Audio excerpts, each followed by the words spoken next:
اپنے ساتھ ہی کام پر لگا لو۔ میں تمہیں کب سے سمجھا رہا تھا کہ اس لڑکے کے لچھن ٹھیک نہیں ہیں، تم اس کی پڑھائی پر پیسے برباد نہ کرو، لیکن تمہیں میری بات سمجھ نہیں آ رہی تھی۔ اب دیکھو اس نے کیا گھٹیا حرکت کی ہے۔ اسٹاف روم میں جا کر اس نے نہ صرف میرا فون چوری کیا بلکہ دوسرے ٹیچر کا بھی پرس چوری کرنے کی کوشش کر رہا تھا۔ جب وہ اٹھ کر واش روم گئے تھے وہ تو اسے امجد نے دیکھ لیا۔ سر امجد میرے کلاس ٹیچر تھے اور وہ مجھ سے بے پناہ خار کھاتے تھے۔ ابو غیر یقینی سے میری طرف دیکھ رہے تھے۔ میرا زخمی چہرہ اور ہونٹوں سے بہتا خون ان کے دل کو کمزور کر رہا تھا۔ میں نے روتے ہوئے ابو سے کہا کہ ابو میں نے کوئی چوری نہیں کی، میں تو آج بریک کرنے بھی کلاس روم سے نہیں نکلا تھا کیونکہ میری تو جیب خرچ ہی صبح جرمانے میں لے لی جاتی ہے، میں تو کئی روز کلاس روم میں ہی بیٹھا رہتا ہوں۔ ابو نے میری یہ بات سن کر مجھے اپنے سینے سے لگا لیا اور خود روتے ہوئے پرنسپل کے سامنے ہاتھ جوڑ کر بیٹھ گئے اور کہنے لگے کہ سر پلیز میرے بیٹے کو کالج سے نہ نکالیں، اس کی زندگی خراب ہو جائے گی۔ اگر اس سے غلطی ہوئی ہے تو میں معافی مانگ لیتا ہوں، لیکن پرنسپل نے ان کی کوئی بات نہیں سنی اور سیکورٹی گارڈ کو بلانے لگے تاکہ وہ ہم دونوں کو کالج سے نکال سکیں۔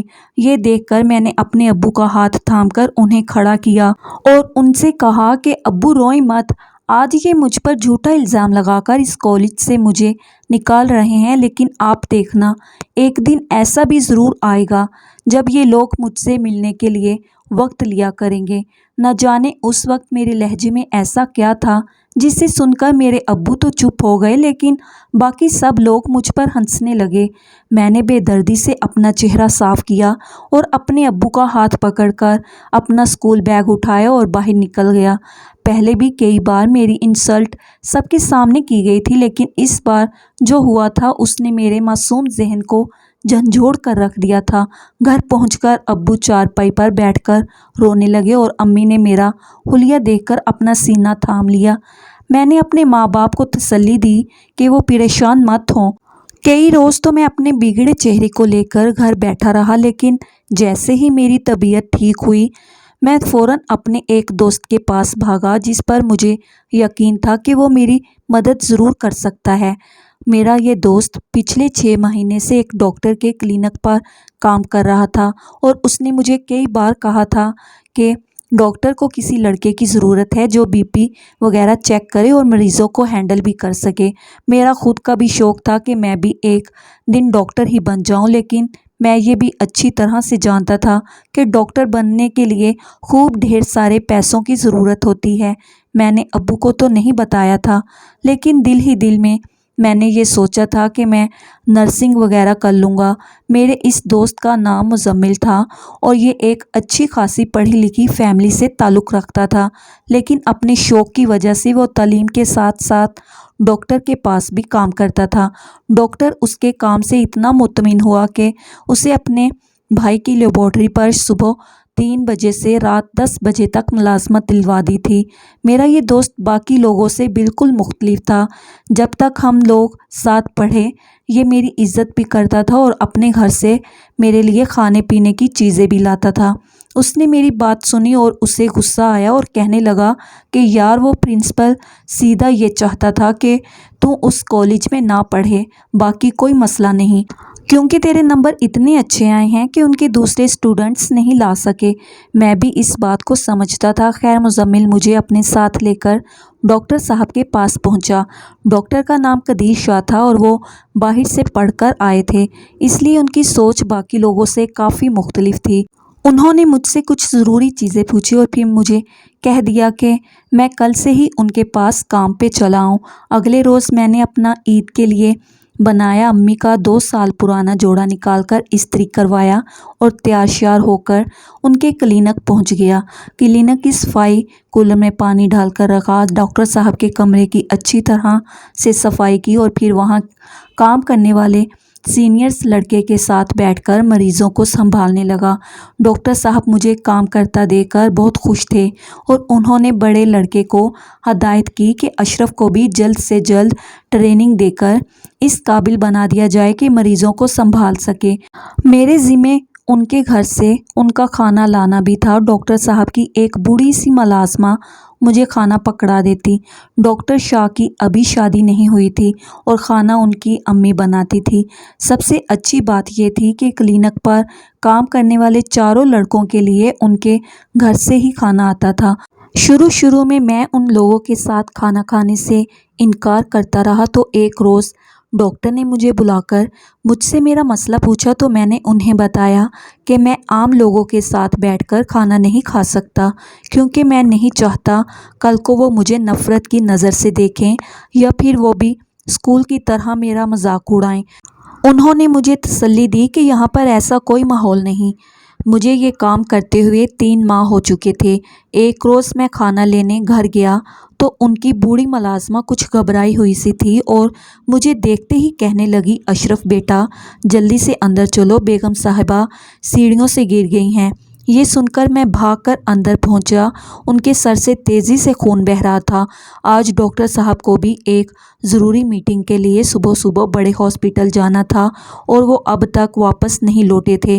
میں نے اپنا دماغ چلایا اور فوراً ایمبولینس کو کال کر دی اور جب تک ایمبولینس پہنچتی میں نے ایمرجنسی میں ان کی پٹی بھی کر دی۔ ان کو شوگر کی بیماری تھی۔ جیسے ہی مجھے یہ پتہ لگا میں نے فوراً مشین منگوا کر ان کی شوگر چیک کی تو ان کی شوگر خطرناک حد تک گری ہوئی تھی۔ میں نے فوراً ملازمہ سے کہہ کر انہیں جوس بنوا کر پلایا۔ 20 منٹ میں ایمبولینس پہنچی تو ان رضاکاروں نے بھی یہ دیکھ کر خوشی کا اظہار کیا کہ میں نے بروقت عقل مندی کا مظاہرہ کیا۔ میں نے گھر کے نمبر سے ہی ڈاکٹر صاحب کو کال کر کے بتا دیا تھا۔ وہ گھبرا گئے اور فوراً اس ہاسپٹل کی طرف روانہ ہوئے جہاں پر میں ان کی والدہ کو لے کر جا رہا تھا۔ جب تک ڈاکٹر صاحب نہیں پہنچے میں نے بیگم صاحبہ کا بڑی اچھی طریقے سے دھیان رکھا۔ ڈاکٹر صاحب اپنی ماں سے بہت پیار کرتے تھے کیونکہ ان کے والد نے ان کے بچپن میں ہی دوسری شادی کر کے اپنی بڑی بیگم کو طلاق دے دی تھی۔ جب ڈاکٹروں نے انہیں بتایا کہ اگر اشرف بروقت انہیں جوس نہ پلاتا تو ان کی طبیعت زیادہ بگڑ جاتی تو میرے گلے لگ کر رونے لگے۔ میں نے لوگوں کا یہ روپ پہلی بار دیکھا تھا کہ وہ مجھ جیسے انسان کو بھی انسان سمجھتے تھے۔ میں خود ڈاکٹر صاحب کے گلے سے لگ کر رو پڑا۔ یہ میری زندگی کا اہم ترین موڑ تھا۔ ڈاکٹر صاحب اور ان کی والدہ اب مجھے اپنے گھر کے بچوں سے زیادہ پیار دینے لگے تھے۔ ڈاکٹر صاحب پہلے ہی میرے حالات سے واقف تھے لیکن ان کی امی کو اب جا کر معلوم ہوا تو انہوں نے فوراً ڈاکٹر شاہ سے کہا کہ اس بچے کا تعلیمی ریکارڈ اگر اتنا اچھا ہے تو یہ بچہ پڑھنے کے قابل ہے اور وہ مجھے پڑھانا چاہتی ہیں۔ وہ روز میرے لیے ایسا تھا جیسے اندھے کو آنکھیں مل جائیں۔ انہوں نے میرا ایڈمیشن کروا دیا اور اب میں باقاعدہ سے کالج جانے لگا تھا۔ میرے ذہن میں ایک دم ہی یہ خیال اٹھا تھا کہ مجھے ڈاکٹر بننے کی بجائے کوئی ایسا طاقتور شعبہ اپنانا چاہیے جہاں پر میرے پاس اتنا پاور ہو کہ لوگ مجھ سے ڈریں بھی اور میں اپنے اس حوالے سے بھی چھٹکارا پا سکوں جو مجھے ایک صفائی کرنے والا، ایک چوڑا چمار جیسے لقب دیتے ہیں، وہ لوگ بھی مجھ سے عزت سے پیش آئیں۔ میں کالج سے واپسی پر سیدھا ڈاکٹر صاحب کے کلینک جا کر کام سنبھالتا تھا۔ پھر انہوں نے مجھے اپنی تعلیم پر بھرپور توجہ دینے کا کہا اور یہ ان کی دعائیں اور محنت تھی۔ سیکنڈ ایئر میں ایک خاکروب کے بیٹے نے بورڈ میں 3ری پوزیشن حاصل کی تھی۔ میرے ماں باپ ان کے بہت شکر گزار تھے اور وہ بار بار یہی کہتے تھے کہ ڈاکٹر صاحب ہمارے لیے انسان نہیں بلکہ فرشتہ بن کر ہماری زندگی میں آئے ہیں، اور یہی حقیقت تھی۔ کبھی کبھی میں سوچتا تھا کہ جس معاشرے میں ہمارے پرنسپل جیسے فرعون ہیں وہیں پر خدا نے ڈاکٹر قدیر شاہ جیسے اللہ کے ولی بھی پیدا کیے ہوئے ہیں۔ مجھ سے چھوٹے تینوں بھائی بھی اپنی تعلیم کا سلسلہ جاری رکھے ہوئے تھے۔ میری سوچ اور سمجھ دن بدن بڑھتی جا رہی تھی۔ بہترین ماحول میں تعلیم حاصل کرنے کی وجہ سے میں اب پر اعتماد انسان نظر آتا تھا۔ ڈاکٹر صاحب نے مجھ سے میرے فیوچر کے بارے میں پوچھا تو میں نے ان کے سامنے اپنی خواہش کا اظہار کر دیا۔ وہ میری بات سن کر کافی دیر تک ہنستے رہے اور پھر کہنے لگے، اشرف تم اصل میں معاشرے سے اپنی ذلت کا بدلہ لینے چاہتے ہو کیا؟ تمہیں نہیں لگتا کہ اگر تمہارے ہاتھ میں اختیار آ گیا تو تم خود بھی ظالم بن کر اسی معاشرے کا حصہ بن جاؤ گے؟ میں کافی دیر تک ان کی بات کو سوچ سوچتا رہا اور واقعی حقیقت تھی۔